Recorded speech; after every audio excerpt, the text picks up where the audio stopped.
Muy buenas noches. ¿Qué tal? Buenas noches a todos los participantes del curso internacional Actualización en el Laboratorio de Microbiología. En esta oportunidad estará a cargo del doctor Germán Esparza con el tema métodos fenotípicos en la detección de mecanismos de resistencia bacteriana. Un momento, por favor.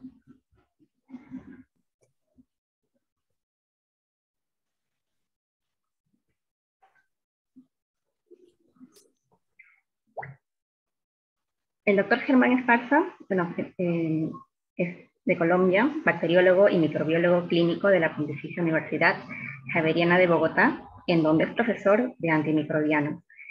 Dirige el ensayo de aptitud en microbiología de COSECAL y es miembro del panel de expertos en microbiología de la CLSI de Estados Unidos. Adelante, doctor, un gusto tenerlo por aquí. Muchísimas gracias, muy buenas noches. De verdad, para mí es un placer acompañarlos, un gusto saludar a los amigos del Perú en un momento que ha sido, digamos, tan difícil en la pandemia y la pospandemia, pero yo creo que ya muy pronto espero que podamos estar juntos personalmente en el Perú, un país que extraño muchísimo. Ya llevo casi 3 años sin ir al Perú y espero volver muy pronto. Entonces, en este rato lo que vamos a hacer es hablar de métodos fenotípicos para la detección de mecanismos de resistencia antimicrobiana. Esta es la declaración de conflicto. Vamos a discutir los alcances y las limitaciones de las pruebas fenotípicas para la detección de mecanismos de resistencia y compartiremos algunas recomendaciones para un mejor manejo por el laboratorio clínico. Vamos a trabajar en este rato sobre Staphylococcus aureus. Les voy a contar algunos puntos claves sobre lo que estamos viendo con oxacilina y la resistencia inducible a la clindamicina. Hablaremos también de Enterobacterales, productores de BLES y carbapenemasas. Comentaremos algunos datos interesantes del Perú, precisamente, de lo último que se ha publicado sobre este mecanismo de resistencia tan importante. Al final, vamos a contestar las dudas que ustedes tengan, las preguntas. Ustedes saben, siéntanse libres de hacer todas las preguntas que quieran. Entonces, recordemos que en la aproximación de la resistencia antimicrobiana por el laboratorio tenemos dos grandes aproximaciones. Una que es la fenotípica, que responde a la pregunta ¿cuál es la concentración de antibiótico que inhibe el microorganismo? Y se basa en la determinación de la concentración inhibitoria mínima. Este método es demorado, dependemos de los equipos de microbiología, que en el mejor de los casos sacan resultados, por ejemplo, en 10 a 12 horas como Vitec, pero muchos otros también se demoran casi un día más, 24 horas. Requiere el cultivo ya crecido porque generalmente lo hacemos desde las colonias. Hay muy pocos sistemas que permiten hacerlo directamente sobre la muestra. Tal vez el más, vamos a decir, estudiado es uno que se hace directamente en hemocultivo, que en los Estados Unidos se conoce con el nombre del PhenoTest, y ese Accelerate PhenoTest es uno de los pocos métodos que lo hace directamente de la muestra. Ahora, predice sensibilidad y resistencia, se interpreta utilizando los famosos puntos de corte, define el perfil de resistencia independientemente de cuál es el mecanismo que está detrás. Por otra parte, tenemos la aproximación genotípica, que responde a la pregunta si existe un gen que predice la ineficacia del antibiótico para esa bacteria. Los resultados son rápidos, en 1 a 2 horas, genera mínima o se necesita mínima cantidad de bacteria y hay la posibilidad de hacerlo directamente sobre la muestra, que muchos de ustedes muy seguramente ya tienen esos equipos en sus laboratorios como FilmArray de Biomerie, de BioFire. Detecta el gen de resistencia, así que usted asume que la bacteria será resistente en el antibiograma, lo cual no siempre pasa. Eso depende mucho de la expresión de esos genes. Y una limitación importante que tienen las pruebas genotípicas o moleculares es que está limitado al número de targets que trae la prueba. Entonces, por ejemplo, si yo compro una prueba para 5 carbapenemasas, pues solamente voy a tener resultados de esas 5 carbapenemasas. No voy a poder tener resultados de carbapenemasas nuevas, sino solo lo que está, digamos, incluido dentro de este cartucho. El antibiograma convencional, entonces si aquí miramos, ese antibiograma convencional se basa fundamentalmente en dos tipos de métodos. Los métodos cualitativos como el Kirby-Bauer, recordemos que se basan en discos de papel de filtro impregnados con antibiótico que difunden en tercera dimensión, generando estos halos circulares de inhibición, ofrece resultados categóricos, sensible, intermedio, resistente, pero digamos que a pesar de que es un método, y todos lo sabemos, versátil, es un método económico, Si, por ejemplo, trabajo en Lima y tengo un laboratorio pequeño que solo presta servicios para laboratorios que hacen urocultivos, entonces yo puedo utilizar este método, ¿verdad? Y escojo los antibióticos orales que podemos utilizar en esos pacientes. Pero no te dice qué tan sensible o qué tan resistente es la bacteria. Te dice sensible y ya. Entonces, si yo, por ejemplo, tengo un paciente que no es de la comunidad, sino que está en la unidad de terapia intensiva, muriéndose de una neumonía post-COVID, yo sí necesito saber qué tan sensible o qué tan resistente es la bacteria para que el médico pueda tomar una decisión de qué antibiótico podría utilizar. Los métodos cuantitativos, por su parte, ahí tenemos la microdilución en caldo y test, la macrodilución en tubo, y los automatizados ofrecen resultados categóricos también, te dicen sensible, intermedio o resistente, pero te indican la concentración inhibitoria mínima, ¿sí? Que expresa el grado de sensibilidad o de resistencia a un antibiótico en particular. Entonces, aquí la pregunta es, ¿qué es más importante? ¿Hacer el antibiograma o buscar el mecanismo que está detrás? ¿Cierto? O sea, hacer la concentración mínima inhibitoria, por ejemplo, con los equipos, o yo irme directamente a buscar el mecanismo. En mi opinión, en mi humilde opinión, este tiene que ser un matrimonio perfecto. O sea, yo no solo puedo hacer un antibiograma y ya, ni tampoco puedo buscar un mecanismo sin buscar el resto de antibióticos, porque necesito darle al médico una aproximación que él pueda utilizar. Entonces, la concentración inhibitoria mínima del antibiograma le permite conocer el perfil completo de susceptibilidad y resistencia para escoger la mejor opción para su paciente, ¿sí? Determina si los nuevos antibióticos son una alternativa viable y es una herramienta que debe siempre estar incluida, que nunca se puede negociar, nunca se puede haber excepciones para patógenos de alto impacto del grupo escape, como Enterococcus faecium, Staphylococcus aureus, Klebsiella, Cinetobacter, Pseudomonas o Enterobacter. Por su parte, el mecanismo de resistencia, conocerlo muy tempranamente, le va a ayudar a prescribir la opción terapéutica más segura. A pesar de la sensibilidad in vitro, lo pongo con comillas, a ciertos antibióticos, conocer el mecanismo de resistencia a la hora de escoger el antibiótico de manera prudente. Este será tal vez de las pocas veces en mi vida que yo seré conservador, pero yo sí creo que en un paciente grave uno no se puede poner a jugar. Ahorita ustedes me van a contar al final de la charla qué opinan.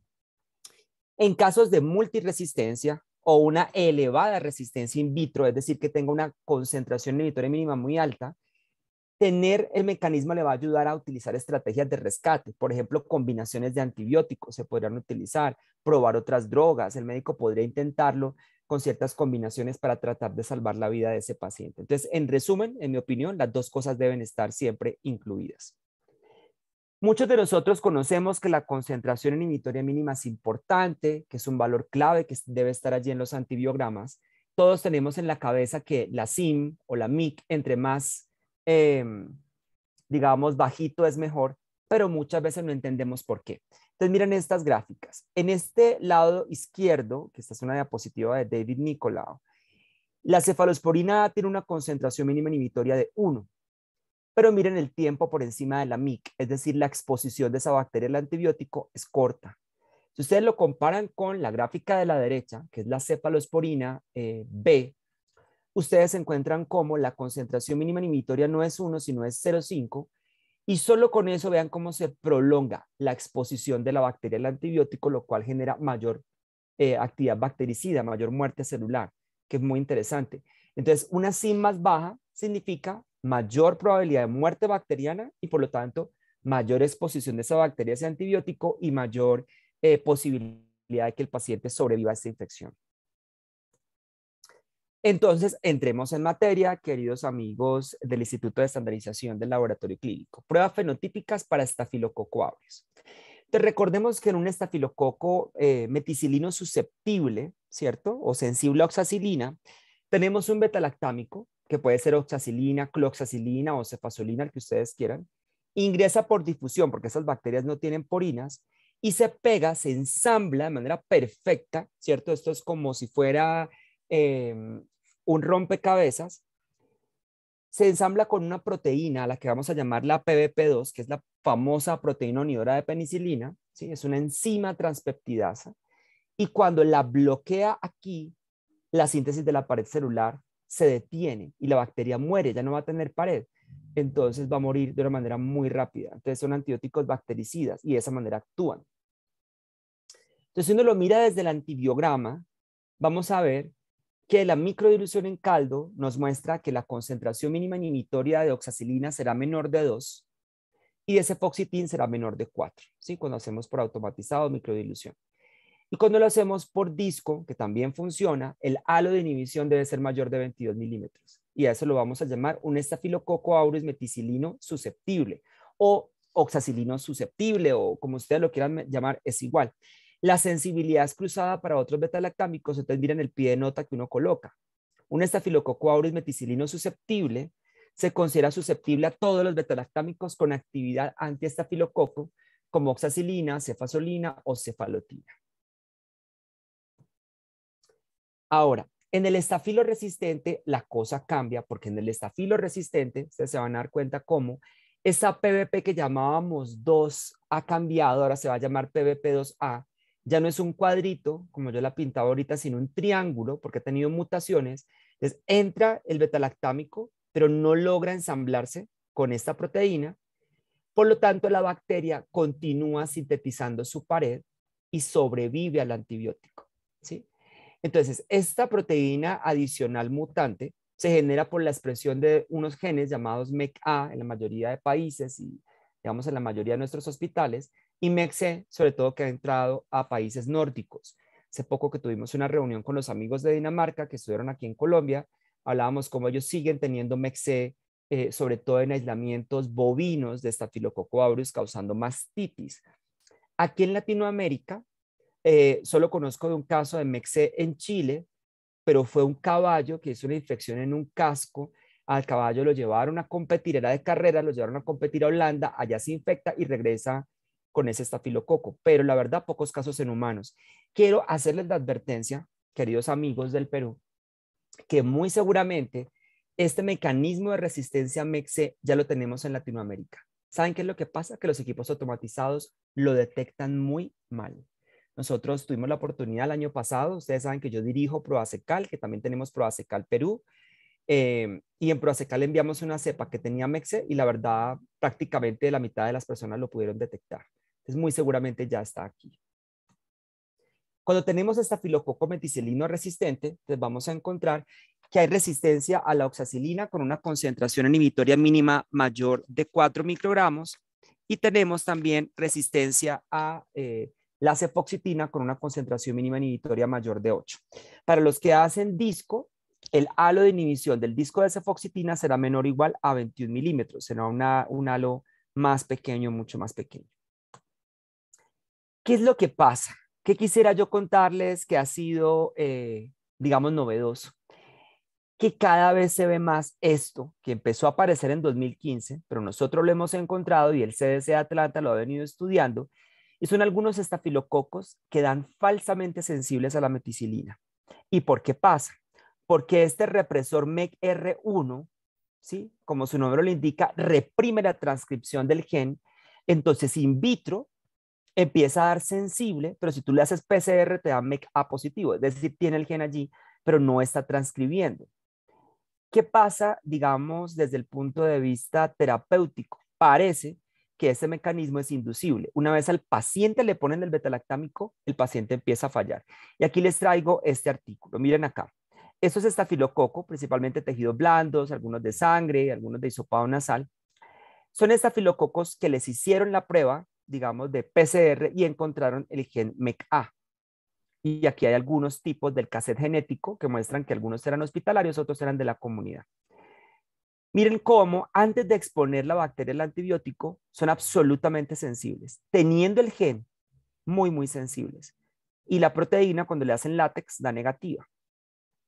Pero una vez al paciente le ponen el antibiótico, vean cómo se vuelve resistente.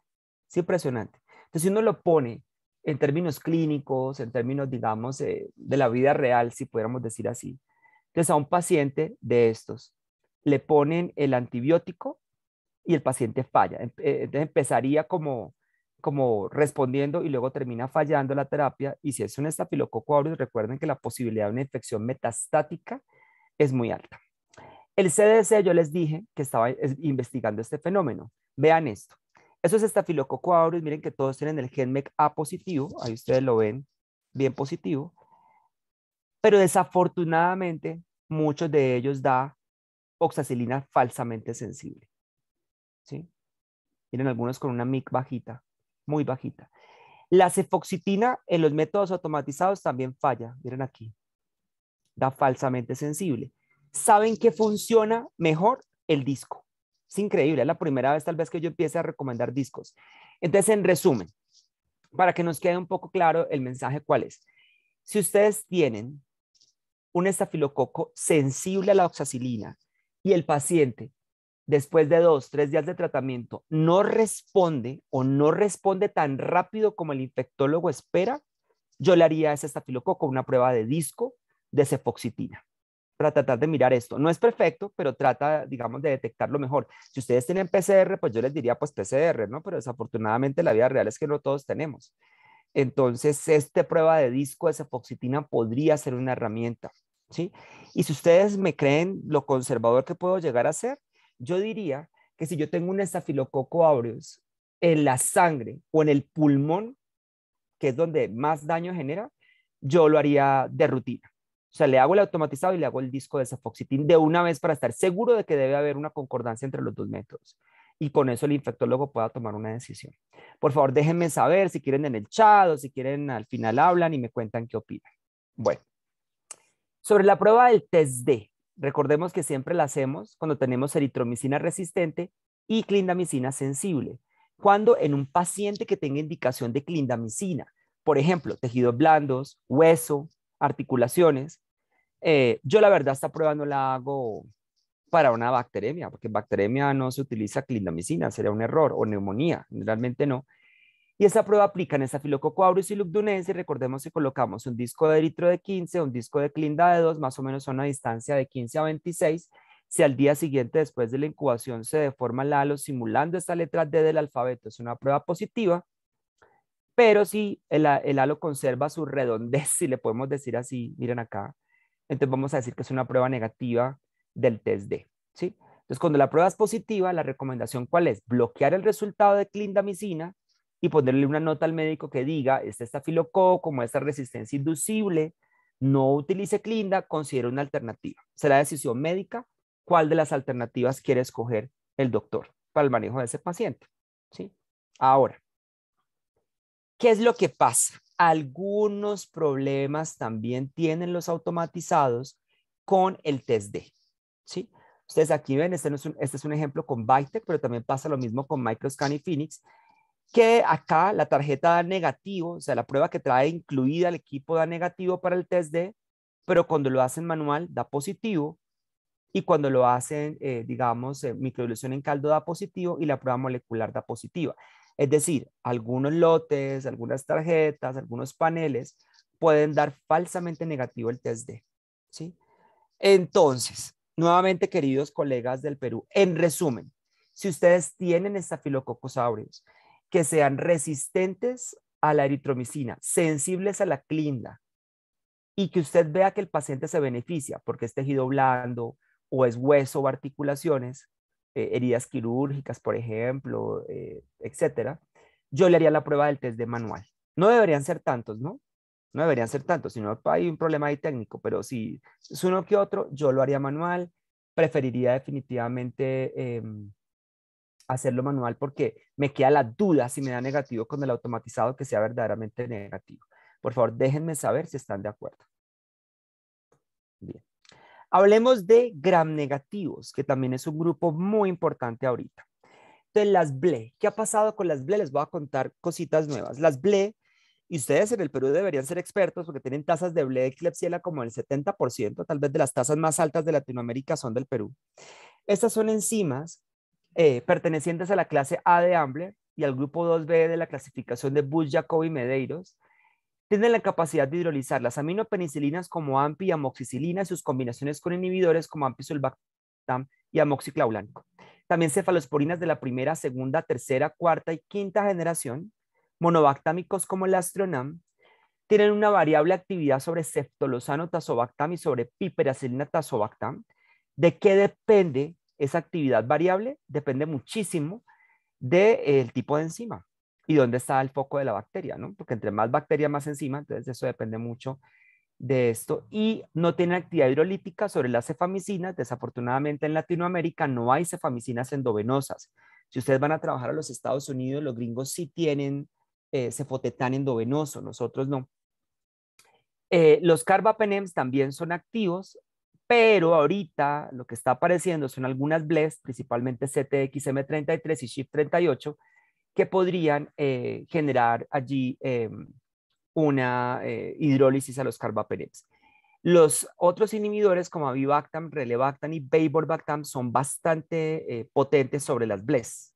Las pueden inhibir sin problema. ¿Por qué seguirlas buscando? Las infecciones por BLES se asocian con mayor mortalidad por el uso de terapia inapropiada. Por ejemplo, cefalosporinas y astronam. Eso es algo que en el Perú debe cambiar.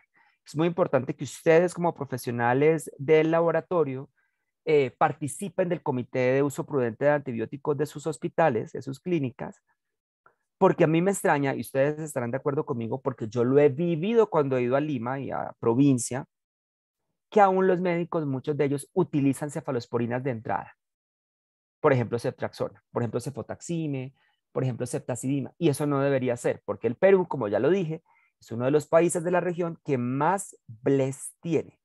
Entonces hay que pensárselo muy bien. La única forma de utilizar ceftriaxona. Si yo estuviera, por ejemplo, en el Perú, vamos a decir que me hospitalizan en Lima, porque estuve viviendo una temporada, y me hospitalizan y me tienen que dar antibióticos, yo no permitiría que me dieran ceftriaxona ni loco, solamente con un antibiograma que muestre sensibilidad, que le muestre que la prueba de BLES es negativa. Si no, nunca. Preferiría definitivamente ertapenem o otra cosa por la posibilidad de BLES en el Perú, por la epidemiología local, ¿sí? Ahora, lo otro que es crítico es que son bacterias multiresistentes por definición. Es decir, en esos plásmidos van genes de resistencia para quinolonas, aminoglicósidos, trimetropimsulfa. Entonces ya varias de las opciones terapéuticas están perdidas. A pesar de la controversia, porque ha sido controvertido, es verdad, existen datos de mayor mortalidad con el uso de ciertos antibióticos. Por ejemplo, una molécula muy empleada en la región de Latinoamérica que se llama piperacillina con tazobactam. A pesar de que in vitro pareciera con sensibilidad, los pacientes fallan in vivo. Además, como aquí lo pongo en color rojo, se conoce que podrían dar falsamente sensibles a piptazo, tanto los automatizados como los discos. Entonces, conocer el mecanismo va a hacer que el médico sea mucho más prudente, va a hacer que el infectólogo o el internista o el urgenciólogo sea más prudente con el uso de esos antibióticos. ¿Cómo yo sospecho que esa bacteria podría tener una BLE, esa E. coli o esa Klebsiella? Miren estos ejemplos. Esa es una Klebsiella oxy, vean cómo es ceftriaxona resistente. Y esa es una Escherichia coli, vean cómo es ceftriaxona resistente. Entonces, si ustedes me preguntan a mí, yo definitivamente voto por ceftriaxona, porque ceftriaxona es tal vez la cefalosporina más sensible para detectar BLES en esas especies. Ahora, un gran error de la gente es comparar Klebsiella con E. coli. Eso es como cuando uno compara personas. Muy difícil, uno no debe comparar las personas porque cada persona es un mundo aparte, pues cada bacteria es un mundo aparte.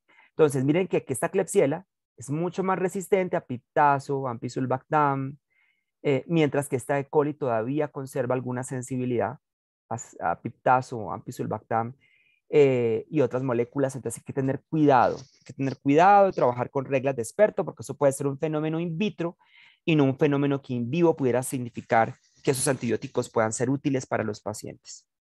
Ahora, ¿qué métodos podemos emplear? Tenemos doble disco combinado, pruebas de sinergia, pruebas de difusión en gradiente, pruebas colorimétricas. Por ejemplo, ahorita tenemos estas que son como ESBL NDP test, que son pruebas de cambio de color acidométricas, si le podemos decir así. Tenemos agares cromogénicos que nos ayudan a detectar, digamos, la presencia de esas bacterias por cambio de color. Recuerden que son agares que se basan en cromógenos que están unidos o ligados a una enzima, a un sustrato de una enzima que puede ser beta-glucuronidasa o beta-galactosidasa, eso dependerá de la especie, y cuando cambia de color nos ayuda a identificar el microorganismo. Estas pruebas de lateral flow de inmunoensayo y métodos automatizados como por ejemplo Vitek2. En general, si ustedes me preguntan, la mayoría de sistemas funciona adecuado. Por ejemplo, Vitek funciona muy bien, ¿sí? Pero esta prueba no es perfecta. Entonces, ojo con eso. Considere que pueden haber falsos positivos y eso está ocurriendo cada vez con mayor frecuencia en algunas carbapenemasas KPC que se inhiben con ácido clavulánico de forma parcial. Entonces da un falso test de BLE positivo y de esa manera la gente se confunde, cree que es una BLE cuando la verdad es una carbapenemasa.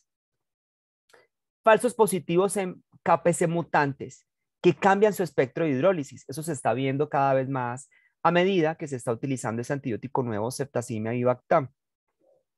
Pueden haber también falsos negativos en coproducción de AMC plasmídico con BLE, pues generan resistencia en grado variable al ácido clavulánico y esto impide que se obtenga esa reducción de 3 diluciones, como recomienda la CLSI. Entonces la prueba de BLE da falsamente negativa. Bien. ¿Qué pasa con piperacilina tazobactam, queridos amigos del Perú? Hubo cambios este año. Ustedes ya saben que la CLSI acaba de lanzar el 16 de febrero el nuevo manual 2022. Vamos a tener una actualización dentro de un congreso que estará muy pronto. Va a ser como el 18 o 17 de marzo más o menos. Y vamos a tener una actualización. Nosotros damos en Proasecar la charla anual de CLSI para el año vigente, entonces vamos a conversarlo. Pero aquí les voy a dar un abrebocas. Datos clínicos muestran que puede existir falla terapéutica y mayor mortalidad para enterobacterialis que tengan una concentración mínima inhibitoria mayor de 16 para piptazo versus aislamientos que tengan una concentración inhibitoria mínima menor de 16, particularmente cuando esas bacterias, por ejemplo, E. coli o Klebsiella, producen BLES. Datos farmacológicos, PKPD, muestran una baja probabilidad de alcanzar el área bajo la curva, ¿cierto? La probabilidad de target attainment para aislamientos que tengan una SIM mayor de 16 utilizando las dosis estándar. Datos muestran problemas en el tamizaje, principalmente por falsos sensibles. Entonces, queridos amigos, recuerden que en el año 2021, el año pasado, teníamos sensible menos de 16, intermedio 32 a 64, no existía la categoría sensible dosis dependiente y resistente mayor de 128. Para este año 2022, eso ha cambiado y será sensible menor de 8, tienen una dilución menos, intermedio no va a estar disponible y vamos a hablar de sensible dosis dependiente con una MIC de 16 y resistente mayor de 32. Este punto de corte de sensible va a estar basado en una dosis de 3.375 de piptazo o 4.5 gramos cada 6 horas entre infusión de 30 minutos, mientras que este sensible dosis dependiente estará basado en una dosis de 4.5 gramos cada 6 en 3 horas de infusión o 4.5 gramos cada 8 en 4 horas de infusión en pacientes con función renal normal. Pero créanme que a mí me aterra cómo algunos médicos en Latinoamérica podrían interpretar esto. O sea, si cae aquí, ¿qué significa? ¿Dele piptazo al paciente a lo que más dé? Probablemente no. Entonces, mi recomendación, y ustedes me dirán si están de acuerdo o no, pero es una sugerencia respetuosa, será bajar el punto de corte, por ejemplo en Vitec y en los automatizados también como Microscan, pero ser muy precavidos cuando ustedes tengan una concentración inhibitoria mínima de 16. Esos son datos de Proasecal, esta es mi empresa, nosotros enviamos una Escherichia coli productora de BLE a 172 laboratorios de microbiología, pero que ustedes no me vayan a decir, bueno, Germán, es que era 1 o 2, pues cualquiera se equivoca, 172. Y miren cómo casi un 41% empiezan a dar sensible dosis dependiente cuando hay BLES. Entonces a mí me aterra porque entonces, ¿qué significa eso? Dele o no le dé al paciente piptazo, siendo, como lo decía yo hace un momento, la molécula más usada. Entonces les voy a dar aquí algunas sugerencias. Nota, alerta de spoiler, aclaración. Son sugerencias, ustedes deberán discutirlas con sus médicos de sus hospitales. En las BLES, reportar como resistente o suprimir del informe las aminopenicilinas como AMPI, AMOX y sus combinaciones con inhibidores, como AMPI, sulbactam, amoxiclavulánico, por ejemplo, hay que siempre suprimirlas. Reportar como resistente o suprimir las cefalosporinas de la primera, segunda, tercera y cuarta generación. Miren, puede ser que den sensibles in vitro, pero la verdad la falta de certeza es muy grande y la posibilidad de fallar también, y la verdad en un paciente crítico no valdría la pena. Ustedes han tenido muchos casos en el Perú, recuerden, Shirley Meléndez, que fue muy mediática por una BLE que tuvo una infección urinaria, entonces hay que tener mucho cuidado. Miren esto, que lo pongo en negrita. Reportar piptazo solo en consenso con el PROA, es decir, discutido con el Comité de Infecciones de su hospital, para aislamientos urinarios de Escherichia coli y Klebsiella pneumoniae que sean positivos para BLES, hay que informar la concentración mínima inhibitoria, que idealmente debería ser menor de 4, y yo sí preferiría que para bacterias y neumonía se suprima piptazo. ¿Sí? Claro, no debe salir solo del laboratorio, como les digo, debe ser discutido con sus médicos, pero a mí me aterra si, digamos, este antibiótico se utiliza en neumonías o bacterias por BLES. Reportar los carbapenems con la MIC, suprimir el reporte de ceftolozano, no vale la pena, suprimir el resultado de colistina. Ahora, con ceftazimia y Bactam, que ustedes ya lo tienen en el Perú, ¿cuál es mi consejo? Yo no lo informaría en la mayoría de aislamientos, solo lo informaría si el paciente ha estado expuesto o está en tratamiento con ese antibiótico. Por ejemplo, tenemos el paciente Pedro Pérez del Hospital de Lima, cualquier hospital de Lima. Y ese paciente tuvo una Klebsiella con KPC o una Klebsiella con NDM y recibió ceftazimia de Bactam con Astronam hace 3 meses. Y vuelve al hospital con una Klebsiella con BLE. Yo le probaría este antibiótico, porque usted no sabe si eso es una mutante y ya podría ser resistente. ¿Sí? Y siempre hay que incluir otras moléculas, no solamente betalactámicos, ¿no?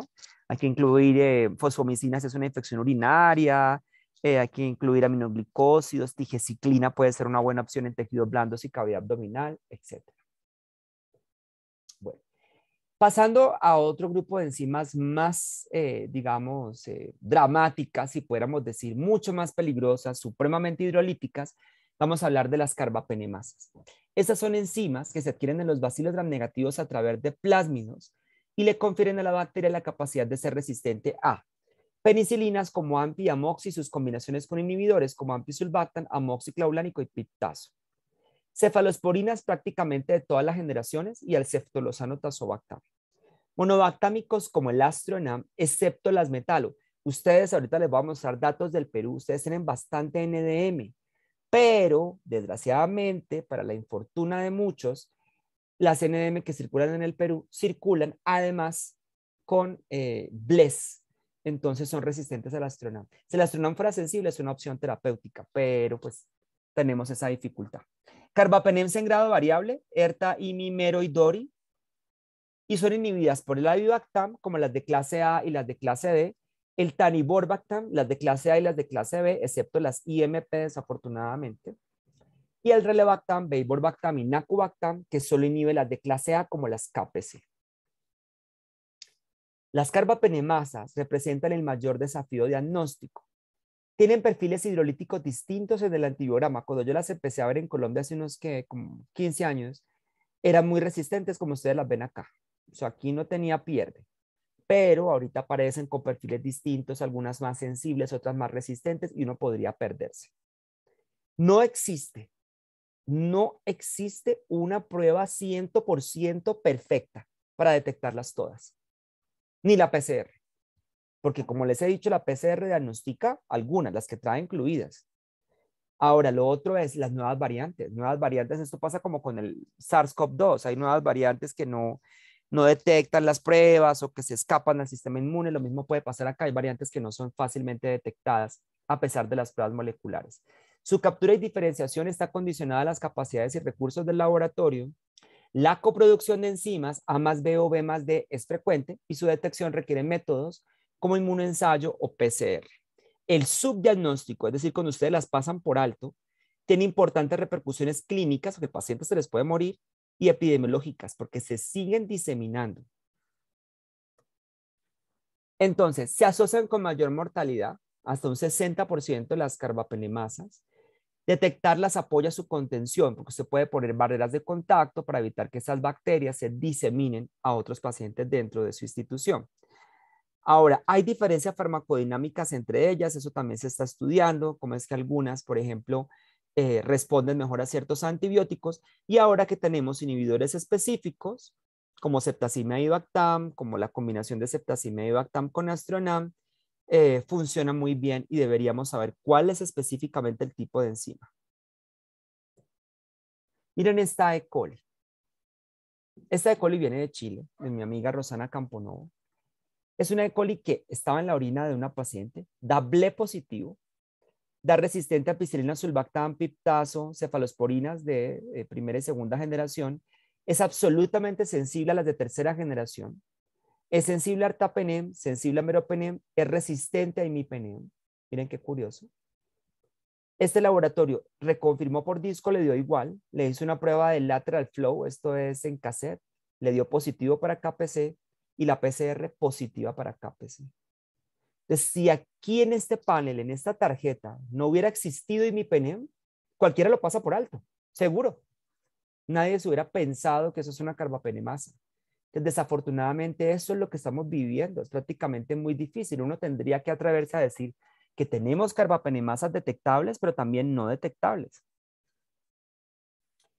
A ver, ¿usted qué haría en el Perú? Es un hombre de 35 años, vamos a decir que vive, a ver dónde, en Huancayo, tiene una PCR positiva para SARS-CoV-2, está 10 días hospitalizado por la neumonía post-COVID, hace una fiebre, hace deterioro de sus parámetros ventilatorios, presenta consolidación segmentaria en los rayos X de tórax y cambio en el aspecto más purulento de las secreciones respiratorias. Le toman un aspirado traqueal, le inician piptazo y tomen que aparece Klebsiella pneumoniae. ¿Sí? Miren ese antibiograma. Entonces, definitivamente informar, y yo lo decía al principio de esta charla, de esta sesión, informar solo las CRs no sirve de nada. ¿Qué va a hacer el médico con esto? ¿Rezar?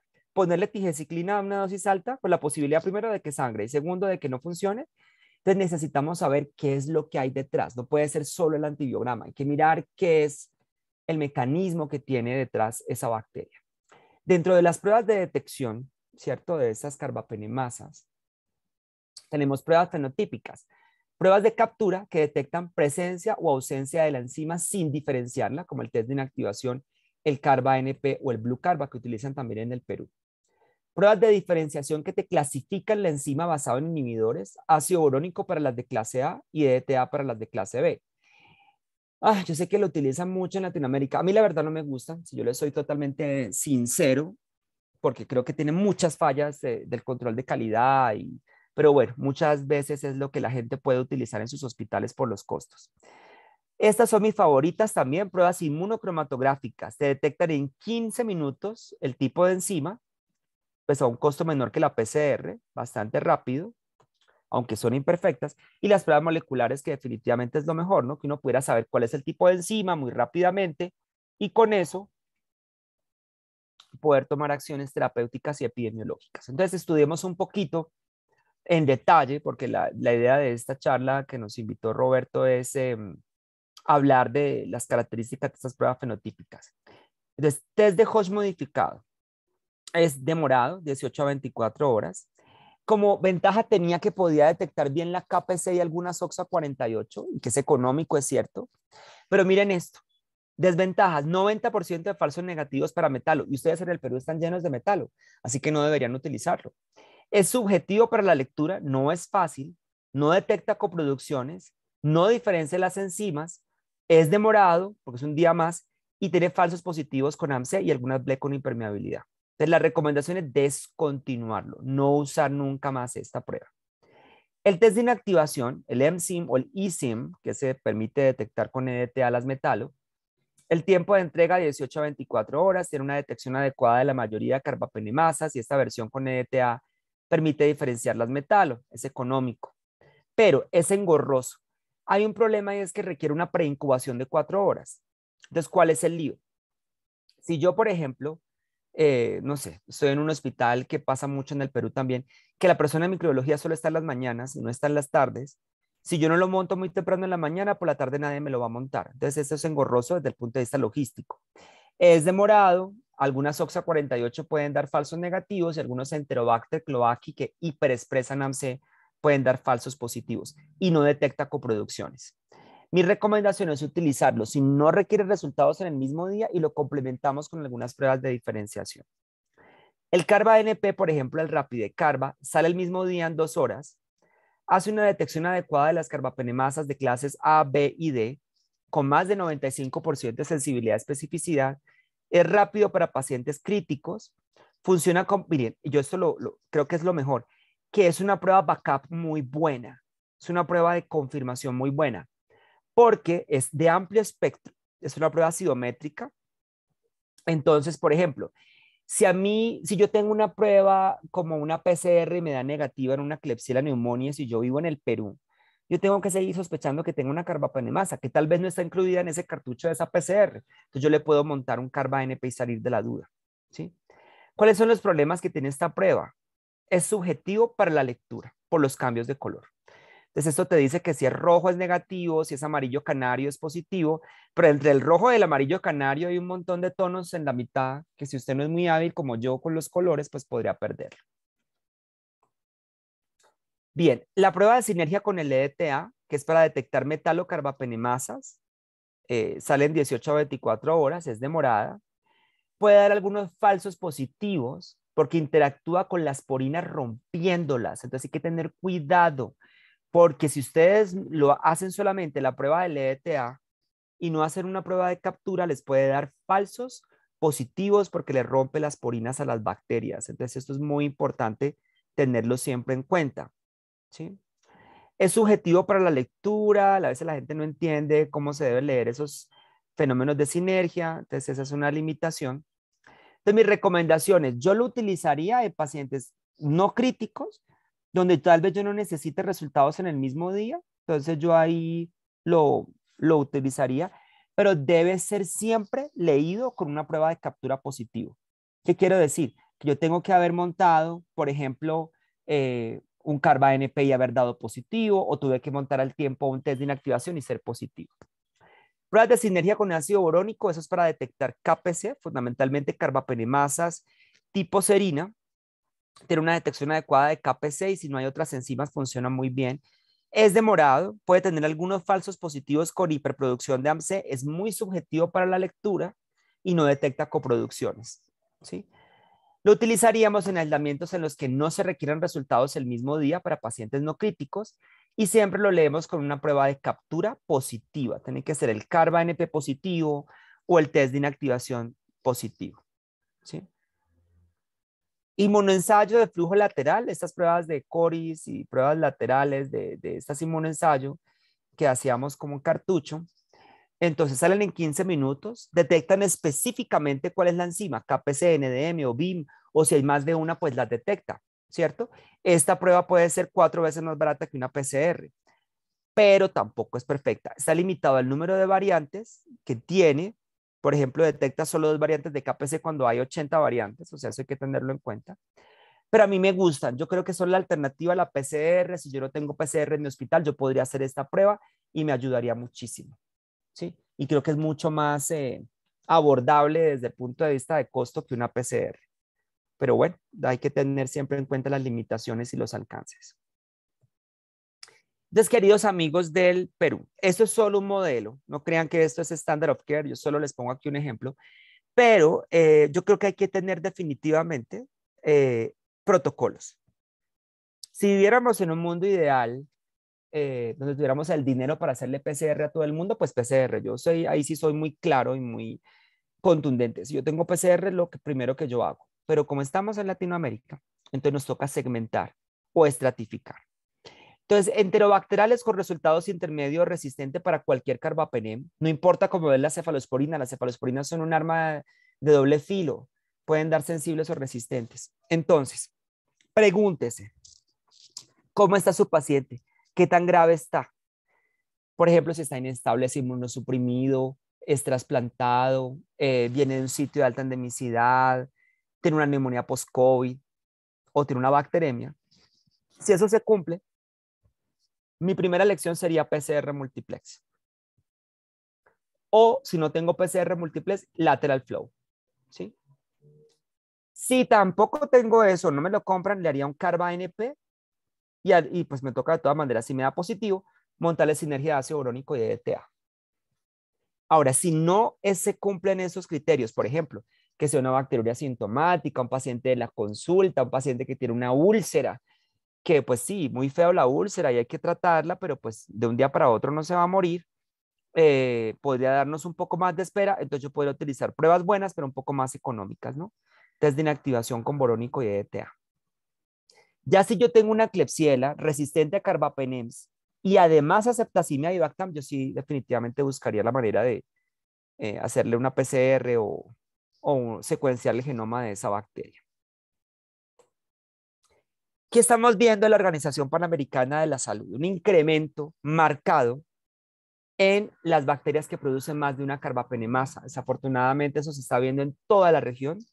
Ustedes en el Perú también deben tenerlo y eso genera brotes. Y aquí en Colombia estamos teniendo casi más de un 10%, yo diría, no solamente en Klebsiella, también en Pseudomonas, y pues es un fenómeno que nos preocupa muchísimo.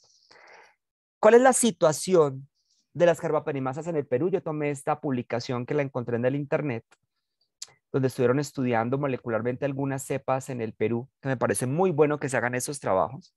Entonces miren que KPC en Klebsiella corresponde más o menos a un 12% de los aislamientos en este estudio, pero es más dramático que ustedes han tenido bastante NDM, sobre todo en Klebsiella pneumoniae, sobre todo en la región metropolitana de Lima o región capital, no sé cómo se diga, pero digamos que en capital.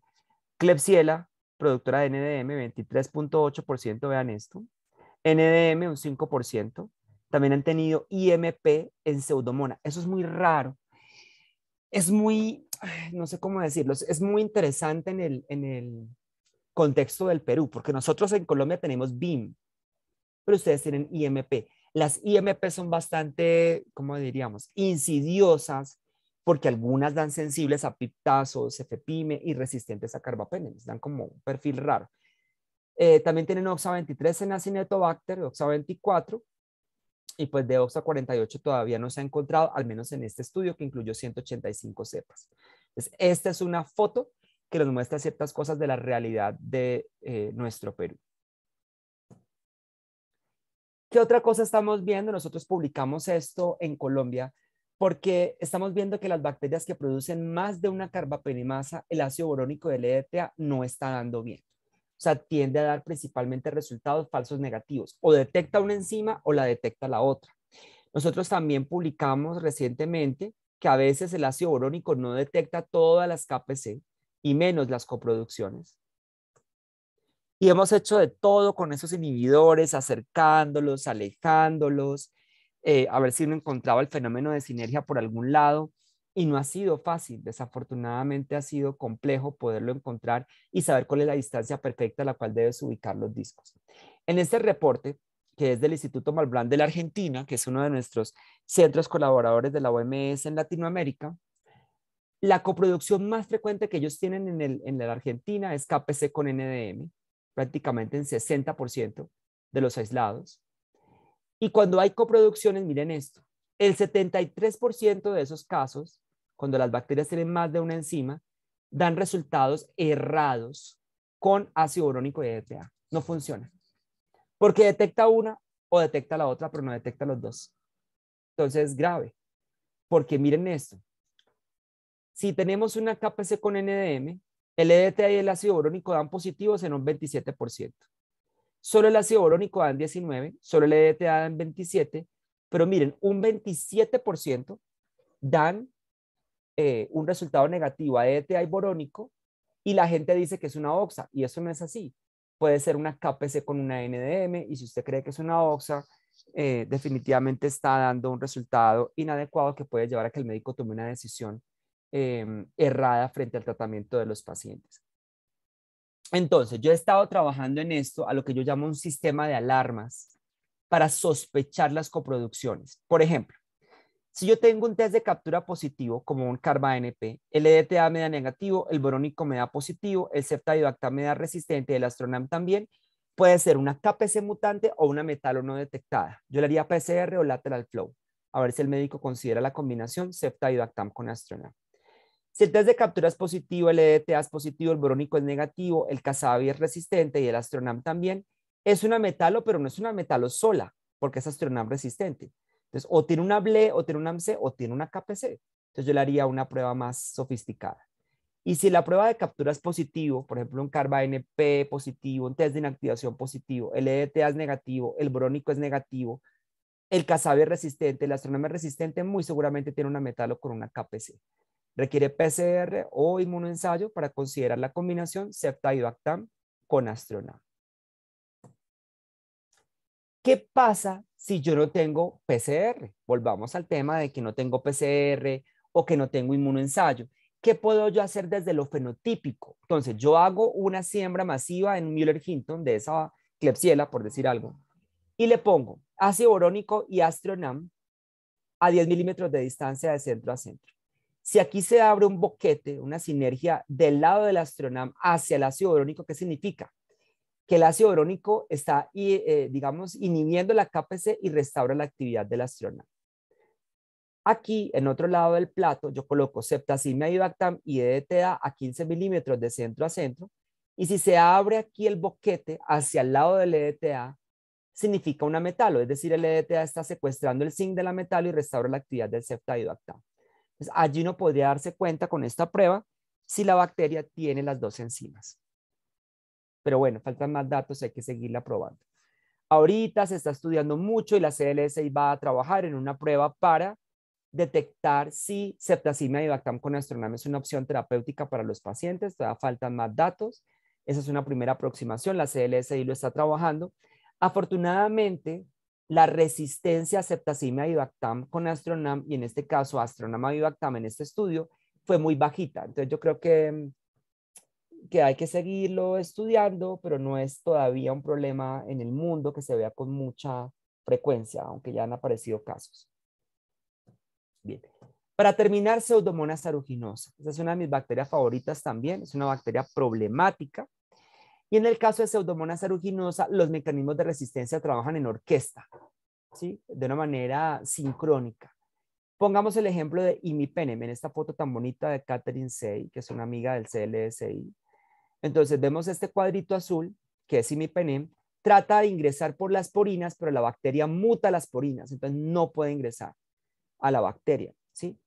El poquito imipenem que entra es atrapado a través del come galletas, del Pac-Man, que son estas AMC, lo atrapa y no lo deja llegar. Y muy poquitico alcanza el sitio blanco. Así que la bacteria sobrevive a la acción de esos antibióticos. La Sociedad Americana de Enfermedades Infecciosas ha designado un nuevo término conocido como Pseudomonas aeruginosa con resistencia difícil de tratar, que es esta, DTR. Y es definida como pseudomonas que exhiben no susceptibilidad, o sea, tanto los intermedios como los resistentes, a todos los siguientes antibióticos: piptazo, ceftazidime, cefepime, Astronam, meropenem, imipenem y las fluoroquinolonas cipro y levofloxacina. Entonces, de nuevo, también yo tengo que pensar la posibilidad de carbapenemasas en pseudomonas y debo crear protocolos para tratar de detectarla. Entonces, en este caso, si yo tengo pseudomonas aeruginosa, que por ejemplo sean resistentes a ceftazidime, imipenem y meropenem, y que además sean intermedios o resistentes a cefepime, piptazo y ceftolozano, yo creo que hay una alta probabilidad de que tenga esa pseudomona carbapenemasas. Así que si el paciente está crítico, por ejemplo inestable, en shock séptico, inmunosuprimido, yo le hago PCR si la tengo o lateral flow. Si además me da resultado negativo con resistencia a ceftazidime, yo le buscaría otro método. Y si no, carba-ANP, si es positivo, le haría inmunoensayo lateral flow. Y mi segunda elección sería test de inactivación con EDTA, pero recuerden solo leer la prueba del EDTA si la prueba de inactivación es positiva o si el carba-ANP es positivo. El EDTA también da falsos positivos en pseudomona porque le rompe las porinas, desafortunadamente. Bueno, en resumen, la resistencia antimicrobiana avanza a pasos de gigante y las bacterias siempre encontrarán la forma de escapar. Yo he estado estudiando, ustedes saben, este fenómeno de la resistencia. Ya voy a cumplir el año entrante 20 años trabajando en microbiología diagnóstica y en este tema desde que arrancamos. Y yo al momento no conozco ningún antibiótico que sea perfecto y que las bacterias no pongan resistencia. O sea, prácticamente los nuevos también ya tienen bastantes problemas. Las pruebas fenotípicas llegaron para quedarse, pero son imperfectas, ¿sí? Es clave conocer sus alcances, sus limitaciones y los controles. A mí me llama la atención que la gente le huye al control externo, no lo utiliza adecuadamente, el control interno tampoco, y eso lleva pues a que tengan problemas de detección de esos mecanismos. Los resultados de los antibiogramas deben editarse con base en reglas de experto, que deben estar en línea con el Comité de Infecciones y de PROA para conseguir los mejores desenlaces. Eso no es reporte todo lo que el BITEC diga. Hay que mirar que el BITEC reporta unos antibióticos, pero no deberías informarlos todos de manera, digamos, en bloques simultáneas, sino deberíamos saber cuáles sí y cuáles no, pero no es una decisión que solo tome el laboratorio, será un error que yo desde el laboratorio le diga al médico que tiene que hacer, no, lo vamos a discutir los dos. Yo desde lo técnico, mirando la bacteria, y él desde mirando el paciente, cómo podemos llegar a un acuerdo amistoso entre los dos. Porque en la pandemia y la pospandemia yo creo que este fenómeno de resistencia se ha fortalecido, ¿sí? Desafortunadamente. Bueno, muchísimas gracias por su atención en esta hora de charla. Para mí ha sido un placer, entonces vuelvo con los amigos del Instituto de Estandarización de Laboratorios para que me cuenten si hay preguntas. Buenas noches, doctor. Buenas noches con todos. Enviar, por favor, sus preguntas en el chat del Zoom. Vamos a pasar a leer algunas preguntas.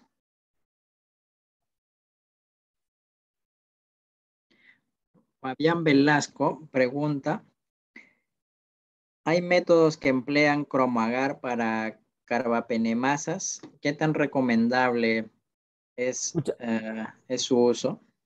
Muchas gracias, Fabián. Es una buena pregunta, pero los utilizamos más que todo para buscar portadores, es decir, portadores en hisopados rectales, cuando el paciente llega colonizado al servicio de urgencias o al servicio de UCI.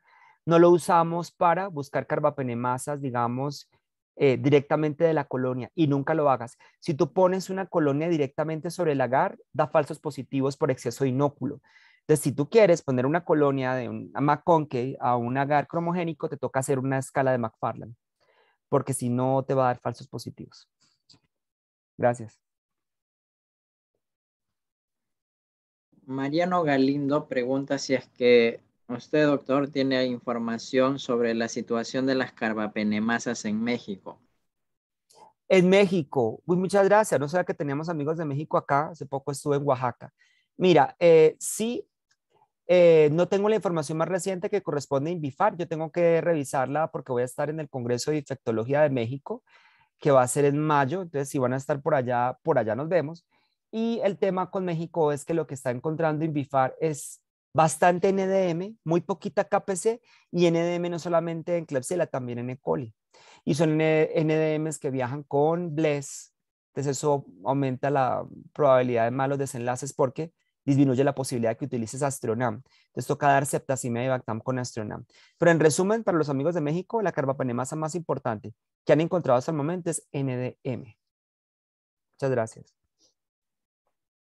Ana Ramírez desea saber lo siguiente. ¿Qué opinión lo merece hacer la prueba de detección de carbapenemasa con los discos combinados? ¿Presenta el mismo inconveniente con los discos por separados? Mira, es una buena pregunta.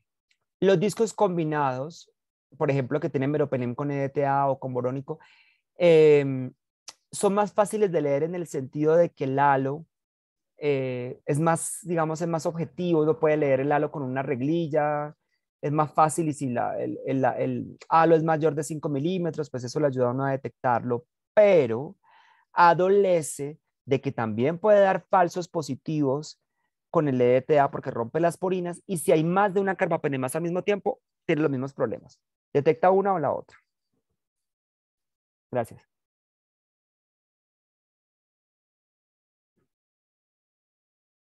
¿Aló? ¿Me oyen? ¿Se fue? Sí, sí se escucha, doctor. Bueno. Milton pregunta, ¿qué estrategia se puede utilizar para cepas con doble mecanismo de carbapenemasa? Fenotípicamente el método que te mostré ahorita, de utilizar Astronam, borónico, EDTA y ceftazimia y Bactam. O sea, es el único, pero lo ideal es que hagas PCR o inmunoensayo. Eso es lo mejor, porque es mucho más rápido y sobre todo te puede dar específicamente el tipo de enzimas que están presentes. Pero si no tienes acceso, te tocaría este método que mostré yo ahorita con el ácido borónico, EDTA, Astronam y ceftazimia y Bactam. Prácticamente en todas las que son resistentes para ceftazimia y Bactam, habría que buscar la posibilidad de que tengan doble carbapenemasa o una metalo no detectada.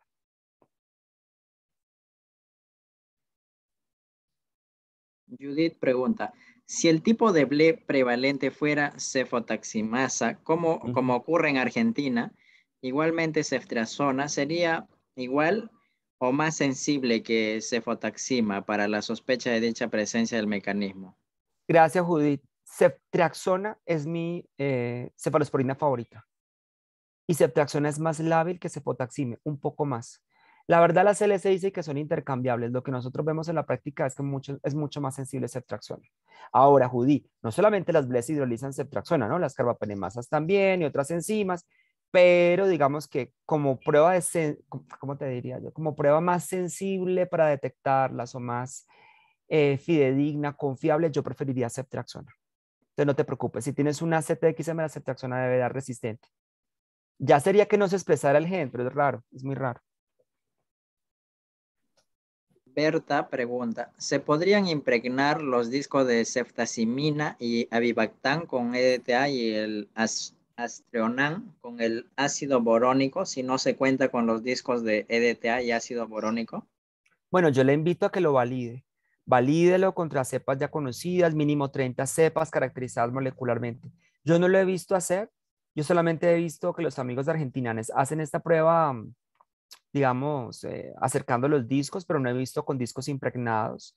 Pero usted podría hacer el estudio. El problema es que necesita tener el método de referencia. Ahora, lo que yo tal vez no haría en este momento es combinar ceftazimida y Dactam con borónico. Eso no se me ocurre.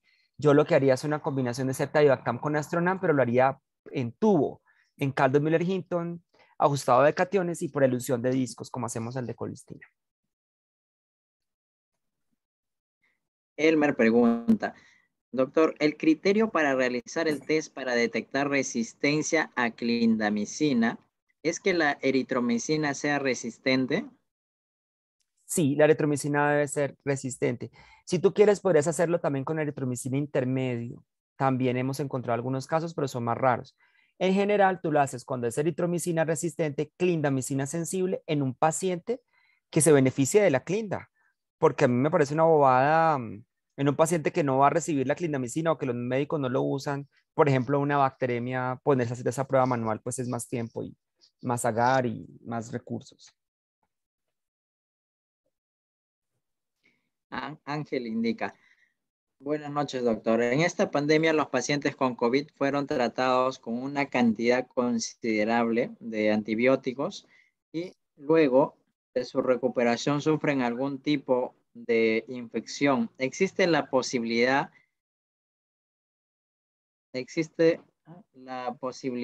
en este caso, antibiótico luego de su recuperación sufren algún tipo de infección. ¿Existe la posibilidad de que puedan desarrollar resistencia? Por supuesto. Y sobre todo eso se vio en el año 2020, un poquito menos en el 2021 y ahí vamos, afortunadamente que están bajando los casos de COVID, pero sí, eso fue terrible. Y claro que pueden desarrollar resistencia. Más que todo, no es tanto porque, por ejemplo, si yo llego a un hospital con una neumonía por COVID y me dan antibióticos, yo no es que ya en 3 días los antibióticos me generan resistencia a las bacterias que yo tengo. Es porque el paciente llega a un hospital y se infecta de la flora que tiene ese hospital. Entonces me llevan a un hospital en Lima y yo resulta que a los 3 o 4 días hago una neumonía por las Klebsiellas que circulan en ese hospital. Eso ha sido lo más frecuente dentro de la pandemia. Ivana pregunta, doctor, ¿qué antimicrobiano sugiere utilizar en neumonía post-COVID producidas por Acinetobacter baumannii, ya que no se usará pipetamicina con Ay, yo no tazobactam? entiendo nada, Roberto, tiene que hacer un curso de lectura de bacterias. A ver, explíqueme. Entonces ¿yo dónde miro la pregunta? Porque creo que entendí Acinetobacter, si no estoy mal. Sí, Acinetobacter baumannii. Mira, primero yo no le busco blesa Acinetobacter. Una blena Acinetobacter es lo menos importante. Una Acinetobacter tiene muchos otros mecanismos que son más importantes. Aquí en Colombia no buscamos eso. Ahora, en Acinetobacter, en un paciente con neumonía post-COVID, si es sensible al ampicillin-bactam, el tratamiento es ampicillin-bactam. Inclusive, si es resistente al ampicillin-bactam, el tratamiento es ampicillin-bactam. ¿Sabe cuál es el problema? La dosis. Porque de ampicillin-bactam hay que dar 9 gramos cada 8 horas en 3 horas de infusión. ¿Sí? Entonces, eso es eso es bastante y el paciente generalmente hace diarrea, pero eso es lo que se está recomendando de la guía. También se puede utilizar una dosis alta de tigecyclina combinado con ampicilbactam y colistina o polimixina B, porque no hay mucho que usar. Cuando llegue a Latinoamérica, cefiderocol, nosotros estamos haciendo un trabajo con cefiderocol con algunas cepas y vamos también muy seguramente a tenerlo ya disponible para uso en pacientes, ese antibiótico en Colombia. Cefiderocol podría ser una alternativa, pero no se puede, digamos, utilizar piptazo y eso. Piptazo es inferior a ampicilbactam en Acinetobacter. Edwin Sánchez pregunta, ¿qué tan necesario es buscar BLE en Pseudomonas aeuginosa? Innecesario. Yo no lo hago. Primero porque primero es muy difícil buscarle la interpretación clínica a eso. En una pseudomona lo mismo. Lo menos importante es una BLE. En una pseudomona lo importante son las carbapenemasas, hacer un buen antibiograma, reportar la concentración mínima inhibitoria. Pero una BLE, muéstrame datos de que esos pacientes con BLE fallan con piptazos cefepime. Eso no existe. Y si usted lo hace y reporta eso al médico diciendo que tiene una BLE, lo que va a hacer es el efecto contrario, es que a los pacientes les den carbapenem de forma innecesaria. Esa ha sido mi posición y la defenderé hasta la muerte. Mari Laura pregunta, doctor, ¿tiene alguna información de cuál es la situación de las carbapenemasas en Bolivia? Mira, tienen un mundo de metalos y también tienen KPC, sí se han detectado. ¿Saben cuál es el problema de Bolivia? Que no publican en estudios en revistas. Es un problema grandísimo. Sí los tienen. Y tienen una resistencia terrible de Klebsiella, Acinetobacter y Pseudomonas porque yo he ido. He estado en Cochabamba muchas veces, he estado en La Paz, he estado en Santa Cruz y he estado en Tarija. Y sí tienen resistencia. Desafortunadamente lo que falta es mayores publicaciones. Yo invito a la colega que está preguntando que ojalá sacaran como un consolidado nacional porque los médicos necesitan saber. Yo entiendo que hay un tema de gobierno y no quiero meterme, yo tengo una posición política muy clara, pero no quiero meterme en problemas con lo que otros colegas de otros países están viviendo, pero al menos internamente para el área médica sí deberían conocerse esos datos.